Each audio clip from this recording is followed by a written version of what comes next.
Hoy estaremos tocando el último tema de esta serie sobre misiones que hemos venido tratando a lo largo del mes.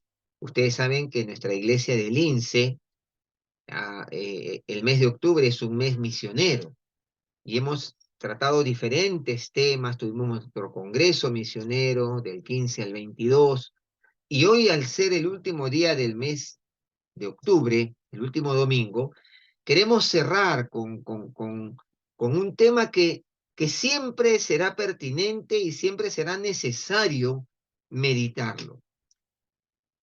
Estamos hablando del tema que nos, mejor dicho, el ADN de todo cristiano, el llevar el Evangelio hasta lo último de la tierra.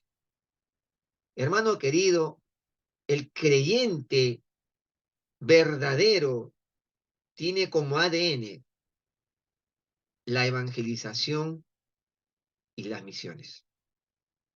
No podemos quitar de la vida del verdadero creyente este aspecto fundamental del cristiano. Y cuando nosotros hablamos del mensaje del Señor Jesucristo, también hay que hablar del encargo que el Señor Jesucristo nos dio de ir y predicar el Evangelio hasta lo último de la tierra. No solamente donde nosotros estamos, sino ir más allá y llegar hasta lo último, hasta donde nadie nunca llegó con el Evangelio, para poder alcanzar no solamente las naciones, sino las etnias, las diferentes lenguas, las diferentes dialectos que se encuentran en nuestra tierra. Y en el pasaje que hemos leído hoy en Hechos, podemos encontrar una serie de aspectos que quisiera que en pocos minutos podamos analizar.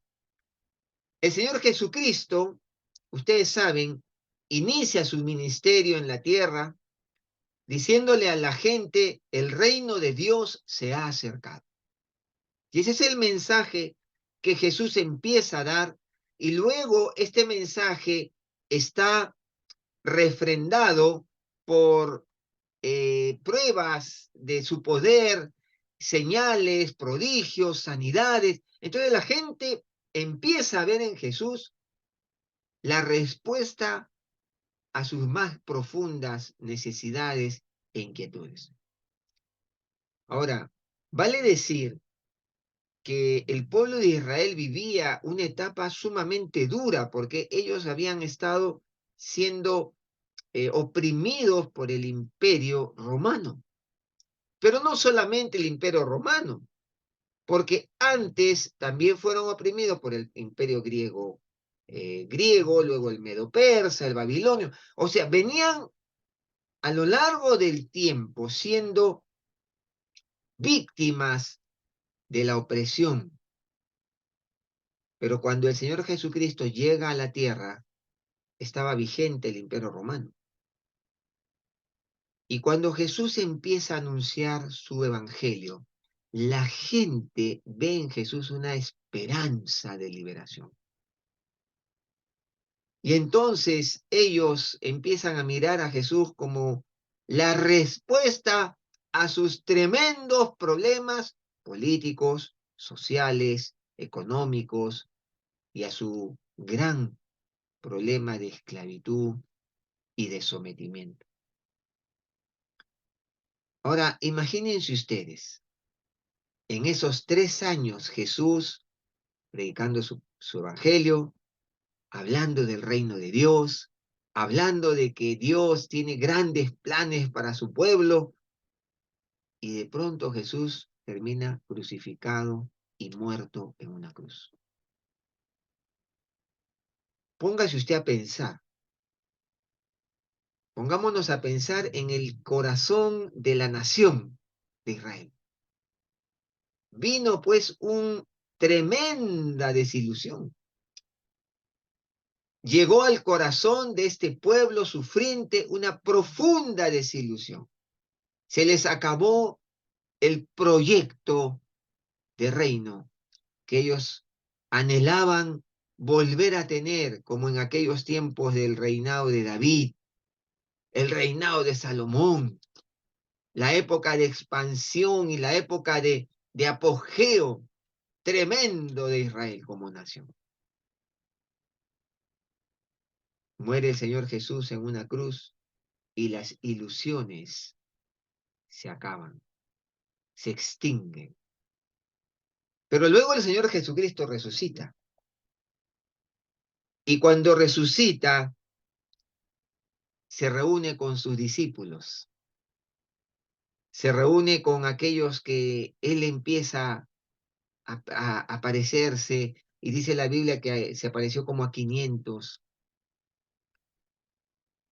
Y entonces, ya en su momento de partir, Jesús deja estas palabras que están aquí escritas, registradas por Lucas, aquí en Hechos.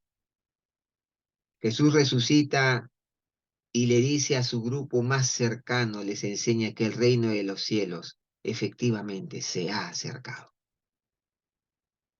Y era tiempo de anunciarlo a todas las naciones. Ya no, Jesús ya no estaría más con ellos. Y ahora ellos tendrían el encargo de anunciar precisamente lo que Él vino a hacer a la tierra. Él ahora ha resucitado y está vivo, pero está dispuesto a darles todo lo que ellos necesitaban y Jesús sabía que necesitarían para llevar adelante este encargo. Ahora, cuando uno va al pasaje en mención, vamos a mirar la orden de Jesús para los discípulos, la promesa de Jesús para los discípulos, y vamos a mirar también la misión de Jesús para sus discípulos. En primer lugar, ¿qué les dice Jesús? Miren ustedes, verso 4. Y estando juntos, les mandó que no se fueran de Jerusalén, sino que esperasen la promesa del Padre, la cual les dijo, oísteis de mí. ¿Qué es lo primero que Jesús les dice? Miren, no salgan de Jerusalén. No vayan a ninguna parte. Esperen, esperen. ¿Por qué? Porque algo tiene que suceder antes de que ustedes puedan cumplir el encargo que yo les voy a dar o que ya les he dado, que les he puesto en sus manos. Pero no salgan. No sean autosuficientes. No hagan las cosas en sus propios recursos. Esperen. Esto es interesante. Y cuando Jesús les dice, no salgan, les está diciendo, miren, muchachos, yo tengo algo para ustedes, que ustedes necesitan para que ustedes puedan hacer la tarea que yo les encomiendo. ¿Qué debían hacer? Esperar la promesa. ¿Cuál era la promesa? Que serían bautizados con el Espíritu Santo dentro de no muchos días. Es que, hermanos queridos, sin el Espíritu Santo morando en el corazón del creyente, no es posible llevar adelante esta tarea. Y vamos a hablar un poquito más de esto. Pero aquí hay una orden, no salir y esperar la promesa, porque la promesa involucraba la capacitación de Dios para llevar adelante la tarea. Y porque ellos tenían en mente otra cosa, ellos tenían en mente, como decía hace unos minutos atrás, que Jesús venía a establecer un reino político, militar, económico, porque ahí mismo en el verso 6, ellos miren cómo reaccionan ante lo que Jesús les está diciendo. Verso 6, entonces los que se habían reunido le preguntaron diciendo, Señor, ¿restaurarás el reino a Israel en este tiempo? ¿Qué estaba en la mente y en la cabeza de sus discípulos? El Señor Jesús va a restaurar el reino, como en la época de apogeo de Salomón, de David. Estaban pensando en un gobierno político, militar, económico, un gobierno glorioso como el de David y Salomón. Miren el enfoque de los discípulos, un enfoque que muchas veces también tenemos nosotros. Muchas veces nosotros pensamos que esta tierra, este mundo es todo y que acá Dios nos va a dar todo y aquí Dios se va a mostrar para que tengamos todo lo que la vida podría darnos. Pero Jesús le dice, no, no, no os toca a vosotros saber los tiempos o las sazones que el Padre puso en su sola potestad.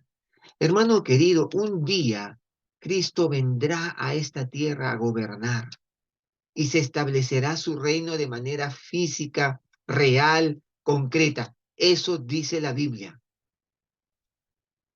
pero no es el tiempo.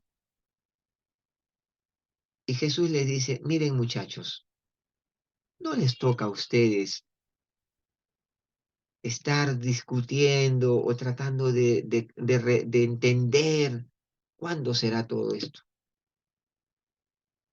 Esa palabra, los tiempos o las sazones, es una expresión como diciendo, no se metan en discusiones que no tienen sentido. Eso le toca a Dios, al Padre. A ustedes les toca, miren lo que dice, pero vosotros recibiréis poder cuando haya venido sobre vosotros el Espíritu Santo. ¿Qué hay en el corazón de Jesús? Hay una misión, hay un encargo. El reino de Dios un día se establecerá, pero ahora es necesario anunciar las virtudes de aquel que nos sacó de las tinieblas a su luz admirable, como dice Pedro. Y entonces Jesús les da la promesa a sus discípulos. Recibiréis poder cuando haya venido sobre vosotros el Espíritu Santo. Jesús les dice, seréis bautizados con el Espíritu Santo. Esa realidad que todo hombre cuando viene a Cristo en arrepentimiento y fe, recibe. El sello, el bautismo, la marca de que ahora eres un hijo de Dios. ¿Y por qué Jesús les dice eso? Porque solo podemos hacerlo, este encargo majestuoso de ser testigos de Jesús, solo se puede hacer con la presencia del Espíritu Santo. Miren, hermanos, la tarea evangelizadora, la tarea misionera, es una tarea imposible de llevar a cabo en los recursos humanos. Es imposible, es una tarea imposible. Nosotros hemos cantado hace unos minutos atrás, solo Dios puede salvar, solo Dios puede mover montañas, porque la salvación es de Jehová. Y Jesús les prometió que recibirían poder cuando viniera sobre ellos el Espíritu Santo. Esto fue una realidad cuando en Pentecostés descendió el Espíritu Santo sobre sus vidas, al punto que el timorato Pedro predicó su primer gran poderoso sermón donde se convirtieron 3.000 personas. ¿Cómo fue eso posible? Es que no fue Pedro, fue el Espíritu Santo obrando a través de Pedro. Y entonces la promesa del Señor es que serían bautizados con el Espíritu Santo. Y al ser bautizados por el Espíritu Santo, Dios nos envía y va con nosotros.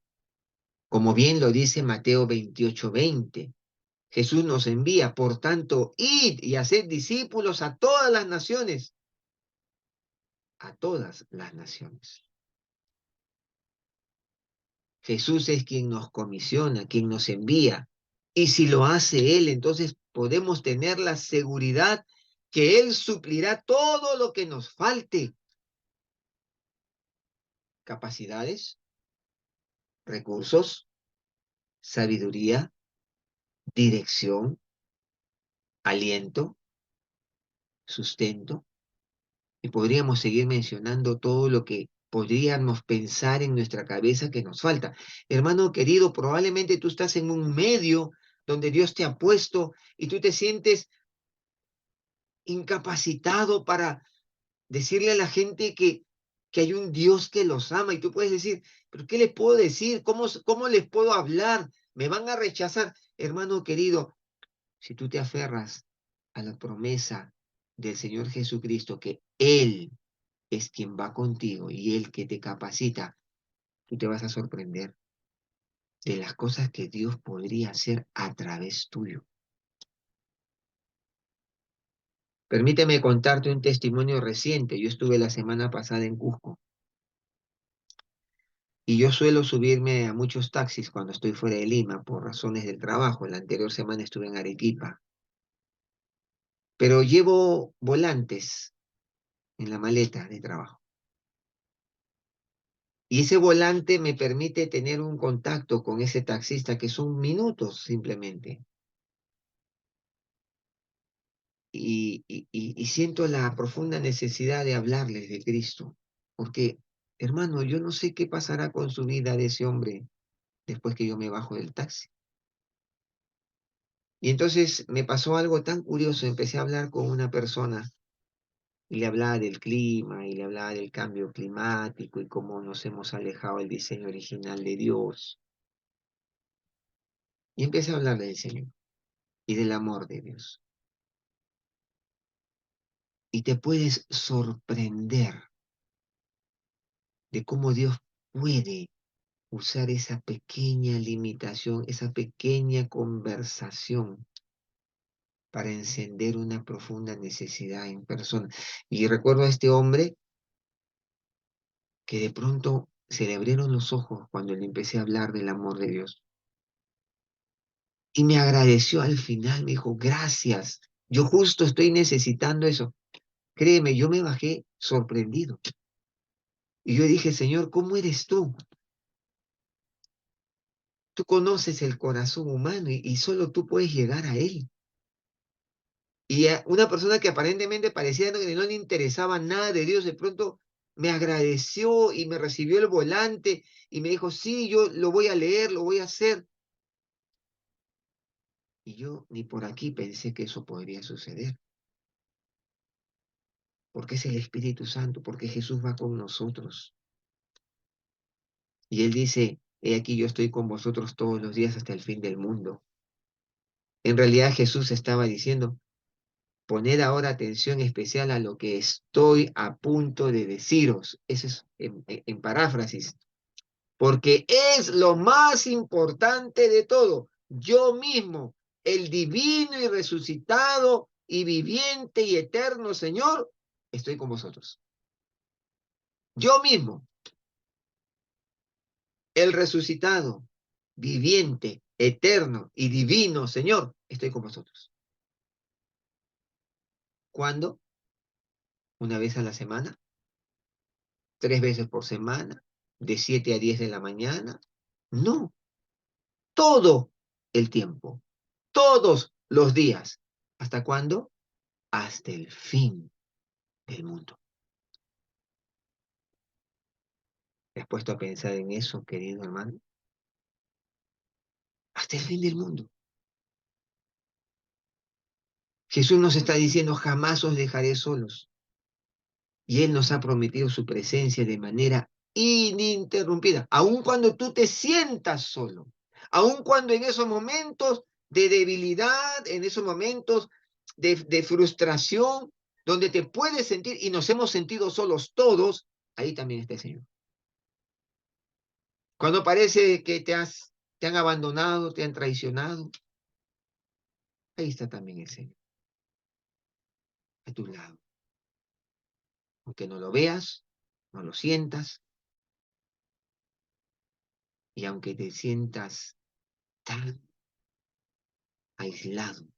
Ahí está el Señor. ¿Y qué le dice el Señor a sus discípulos? Recibiréis poder. Es el Espíritu Santo que mora en cada creyente quien nos otorga el poder para cumplir con esta misión. Hermano querido, no eres tú, no soy yo. Es el poder del Espíritu Santo quien abre brechas, quien abre puertas, quien derriba muros, quien te da argumentos. Yo muchas veces, te confieso, yo a veces estoy frente a una persona y no sé qué decirle. Y en mi corazón empiezo a orar y le digo, Espíritu Santo, guíame, porque eres tú, no yo. Y el Espíritu Santo abre una brecha. Esa palabra poder, recibiréis poder, es la traducción se traduce como dunamis, de donde se deriva la palabra dinamita. ¿Te imaginas? El poder que viene del Espíritu es una dinamita, un dunamis. Y todos los creyentes tienen en ellos como recurso la dinamita espiritual que da el Espíritu Santo. Esa dinamita del Espíritu para el uso de dones, servicio, compañerismo, testimonio. Hermano querido, cada vez que tú vas a llevar adelante la misión, la dinamita del Espíritu Santo va a estar en tu vida. Y ese poder se libera cuando estamos continuamente controlados por el Espíritu Santo. ¿Y cómo puedo yo vivir una vida así? Cuando soy consciente de mi incapacidad, de mi debilidad, de mi pecaminosidad, y le digo, Espíritu Santo de Dios, lléname. O le pido al Padre, Señor, lléname con tu Santo Espíritu, limpia mi vida. Y esa es una constante durante el día, cuando le fallo, cuando miento, cuando hago algo. Digo, Señor, perdóname, vuelve a llenarme con tu Espíritu Santo para vivir la sobrenaturalidad del Evangelio. Hermano querido, la vida cristiana es una vida sobrenatural. No es una vida natural. No es posible vivir el cristianismo sin el poder del Espíritu Santo. ¿Tú crees que lo que la palabra enseña y la palabra nos exige como estilo de vida a los cristianos es una vida natural? No, mi hermano, es una vida sobrenatural que solo se puede vivir en el poder del Espíritu Santo de Dios. ¿Sabes por qué a veces nos cansamos en nuestra vida de fe? Porque pretendemos vivir algo sobrenatural de manera natural. No es posible. No es posible vivir el Evangelio de la gracia en nuestras capacidades humanas, porque la vida cristiana es sobrenatural y solo con el poder sobrenatural del Espíritu Santo es posible. Y está a disposición tuya y mía, por supuesto, si tan solo le abres el corazón al Señor y le dices que tu Espíritu Santo me llene. Y estos discípulos timoratos, estos discípulos que se escondieron, se convierten en tremendos testigos de Cristo, porque entendieron que el poder del Espíritu Santo se libera cuando estamos continuamente controlados por ese Espíritu Santo. Y cuando no cedemos a nuestra carne, a nuestras propias pasiones y contristamos, ¿no? Entristecemos al Espíritu. Mira, hermano, ser cristiano tiene dos elementos fundamentales. Jesús dijo, el que quiera ser mi discípulo, tome su cruz cada día y niéguese a sí mismo. Eso no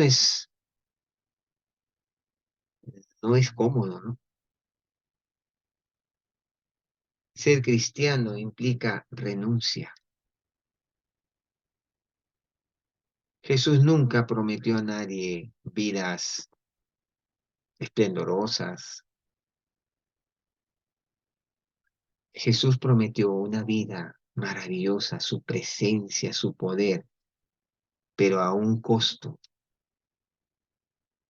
El que quiera ser mi discípulo, niéguese a sí mismo, tome su cruz y sígame. ¿Qué implicaría eso? Solo tú lo vas a saber. Pero la gratificación de Dios en tu vida no tiene precio.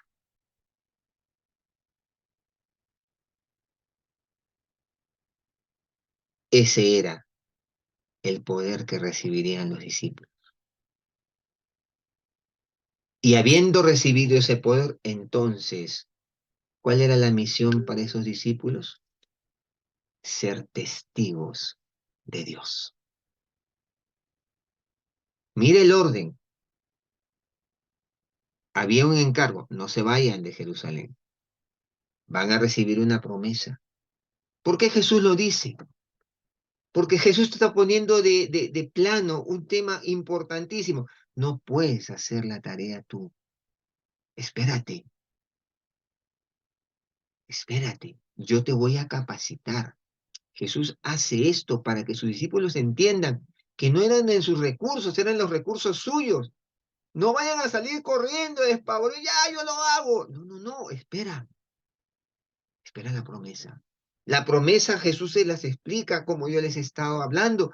Van a recibir poder, el poder del Espíritu Santo, la capacitación sobrenatural de Dios para vivir la sobrenaturalidad del Evangelio. Ya no en las fuerzas humanas, sino en el poder de Dios.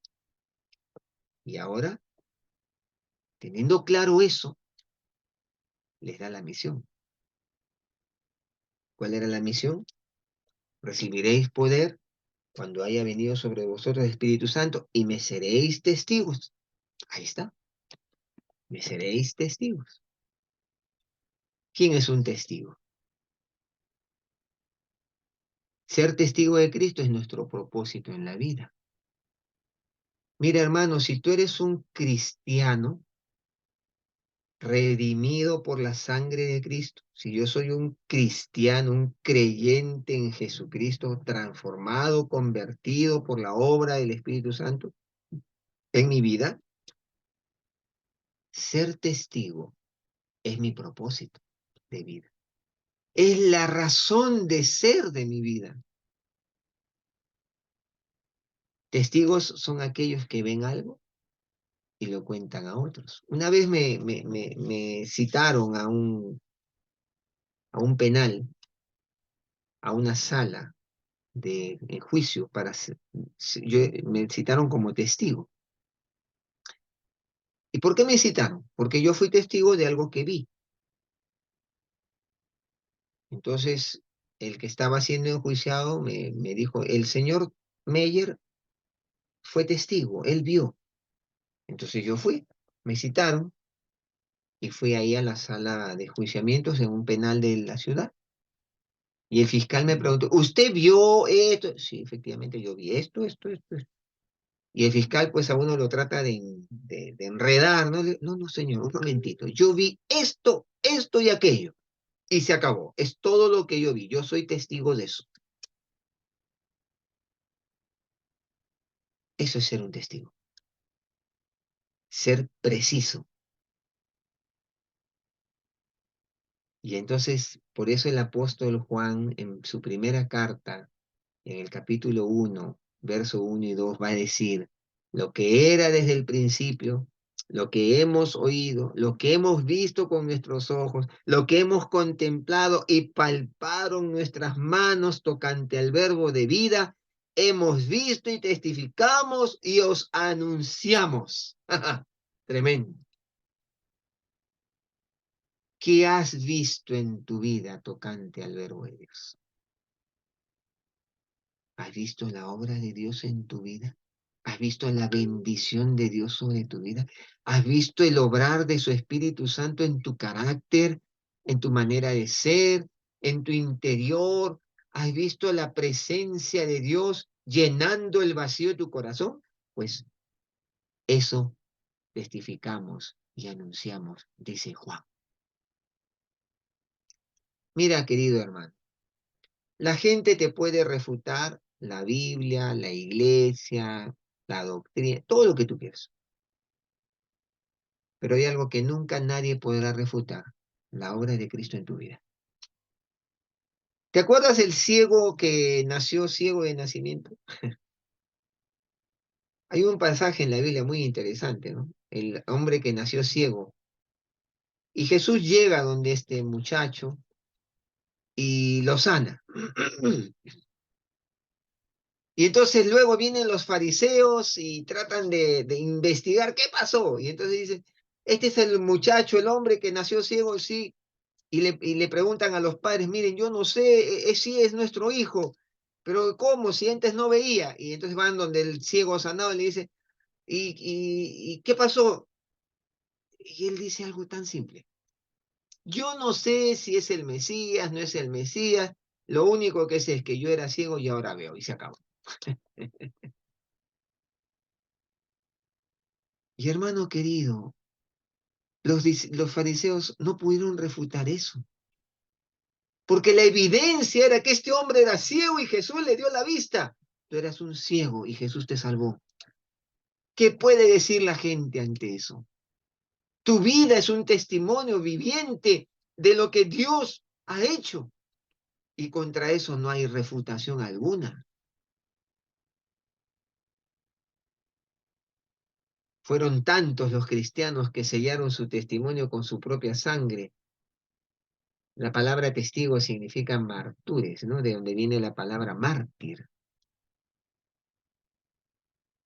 Y si, hermanos, si la iglesia ha de alcanzar al mundo perdido con las buenas nuevas del Evangelio, he aquí la orden para los creyentes. Y dice, santificad a Dios el Señor en vuestros corazones, estad siempre preparados para presentar defensa con mansedumbre y reverencia ante todo el que os demande razón de vuestra esperanza. Ahí está el encargo. Y entonces en Tito 2 indica que la manera en que los cristianos viven, allí yace la integridad y credibilidad en que se construye el testimonio personal eficaz. ¿Cómo vives? ¿Cómo es tu testimonio? ¿Cómo es tu manera de ser, de hablar, de vivir, de hacer las cosas? Ser testigo es parte del ADN de todo cristiano. Hermano querido, tú eres un testigo de Cristo. No puedes negarte a esa verdad. Está en tu sangre, está en tu espíritu, está en tu alma, porque Cristo te ha sellado. Eres tú un testigo. Ahí está tu ADN. ¿Y cómo se es testigo? Obviamente, es la consecuencia de conocer a Cristo. Ser testigo es consecuencia del obrar de su espíritu en nosotros. Porque ¿de qué podríamos testificar si no hemos podido experimentar su presencia y su manifestación en nosotros? No se puede. Nadie puede dar lo que no tiene. Yo muchas veces converso con algunos padres que tienen recién a sus hijitos, amigos que no conocen al Señor. Yo les digo, tú necesitas que Dios more en tu vida. ¿Por qué? Porque tú no puedes dar nada de lo que no tienes. Tu hijo necesita de ti. No podemos dar lo que no tenemos. No podemos. Un testigo de Jesucristo es simplemente alguien que cuenta la verdad acerca de él. Como lo señalan los apóstoles y lo señala Pedro, vieron con sus ojos, propios ojos, su majestad. Y para conocer a Cristo es indispensable rendirnos a Él en arrepentimiento y fe, reconociendo nuestra necesidad de Él y nuestro pecado delante suyo. Es necesario conocer el obrar suyo en nuestra vida. Mi hermano querido, Dios ha obrado en tu vida, entonces eres un testigo, es parte de tu ADN. Y finalmente, ¿cuál es el alcance de la misión? La misión es id y hacer discípulos a todas las naciones, hasta lo último de la tierra. Ese es el alcance de la misión. Y entonces Jesús dice, y me seréis testigos en Jerusalén, en toda Judea, en Samaria, hasta lo último de la tierra, hasta lo último de la tierra. El alcance de esta misión nos incluye a todos y a cada uno de nosotros. No tenemos excusa para no cumplir con este encargo porque nos involucra a todos y involucra todos los posibles entornos donde No estoy podríamos escuchando. movernos. Todos los posibles entornos donde podríamos movernos incluyen. ¿Dónde te mueves tú? En un hospital, en un colegio, en un trabajo, en el bar. Ahí te incluye. Me incluye a mí. Cuando te subes a un microbús o te subes a un taxi o a un avión.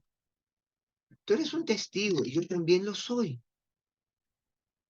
Nuestra Jerusalén podría ser mi propio hogar, mi familia, mis vecinos, mis compañeros de trabajo, mi entorno más cercano. Toda Judea, lo que se encuentra un poco más allá, que me involucra algún tipo de movilización específica fuera de mi ciudad. Samaria, aquellas áreas más distantes donde tendría que hacer un tipo de esfuerzo mayor o quizás donde Dios me lleve fuera de mis fronteras o entorno cotidiano. Y ahí donde me pone para ser testigo suyo, cumpliendo así una misión encargada. Y cuando dice hasta lo último de la tierra, todo otro lugar donde Dios envía obreros y misioneros y donde también yo puedo ir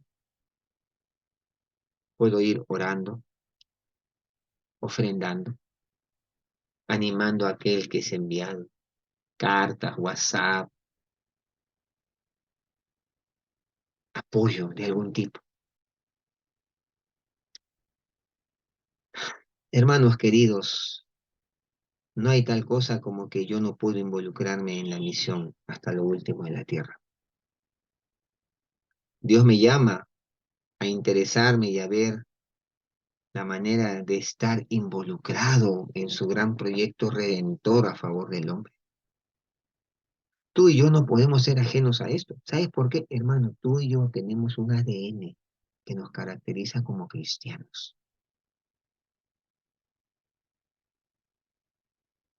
No estar en ese propósito, en ese tremendo deseo del corazón de Dios, es no estar en Él y no estar en comunión con el corazón de Dios. Y por eso necesitamos siempre hablar de esto, porque fácilmente perdemos el foco, fácilmente perdemos la visión. Querido hermano, ¿de qué manera estás involucrándote en este encargo maravilloso?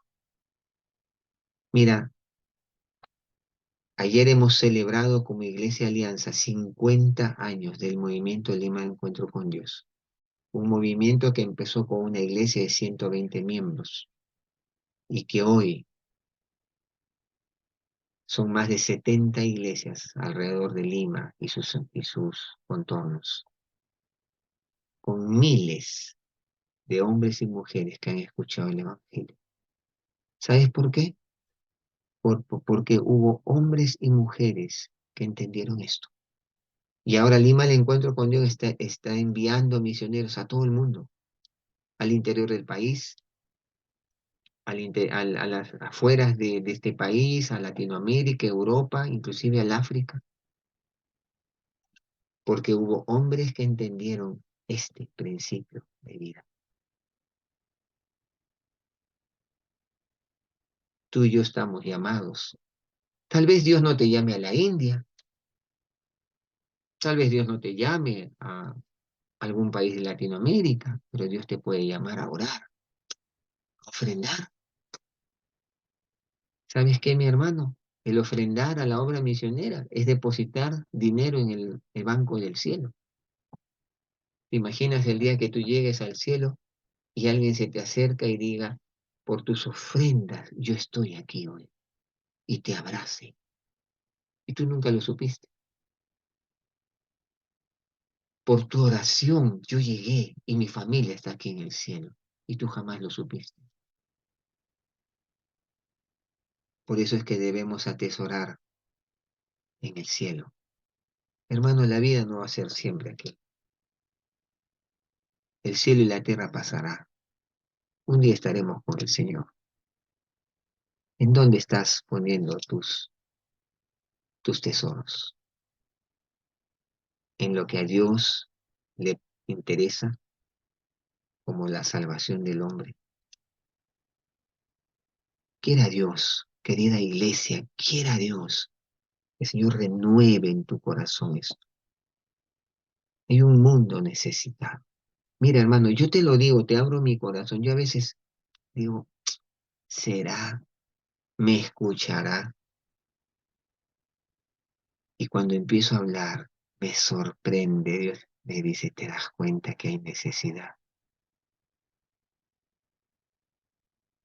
Vamos a orar, vamos a orar. Señor, en esta mañana te damos gracias por tu palabra que nos desafía a todos. Yo soy el primero, Señor. Y Padre, en esta mañana yo quiero orar a ti a favor de mis hermanos, de tu iglesia, pero también a favor mío. Necesitamos tanto de ti, de tu avivamiento, de tu pasión por los que aún no te conocen. Y deseamos con todo el corazón que tú nos uses como testigos, pero nos uses en el poder de tu Espíritu Santo, porque esta tarea no se puede hacer solo. No se puede hacer de manera individual o autosuficiente. Tiene que ser en el poder de tu Espíritu Santo, en la asistencia de tu Espíritu Santo. Y Señor, en esta mañana oro por tu iglesia, por tus hijos. Despiértanos a la realidad de que somos testigos tuyos. Despiértanos a la realidad que nos has llamado para alcanzar hasta lo último de la tierra y que nos has llamado a ser partícipes en esta tarea, ya sea yendo, ya sea orando o ya sea ofrendando. Señor, tú nos has llamado. Ninguno está excluido. Y Señor, en esta mañana ponemos nuestra vida nuevamente en tus manos. Renovamos nuestro deseo, nuestro compromiso, nuestra entrega a ti y a la obra y a la misión a la que nos llamas. Te pedimos esto, Señor. Si tú no lo haces, nadie lo hará, Señor. Hazlo en nuestro corazón, aviva nuestro corazón. Pon tu compasión en nuestro corazón y muéstranos de qué manera debemos llevar a cabo esta tarea en el lugar donde estamos y nos movemos cada día. Ayúdanos y que tu Espíritu Santo nos vuelva a llenar para tener ese poder, esa dinamita que solo puede dar Él para llevar adelante esta tarea imposible en los recursos humanos, pero posible en el poder tuyo. Gracias, Señor. En el nombre de Jesús. Amén y amén.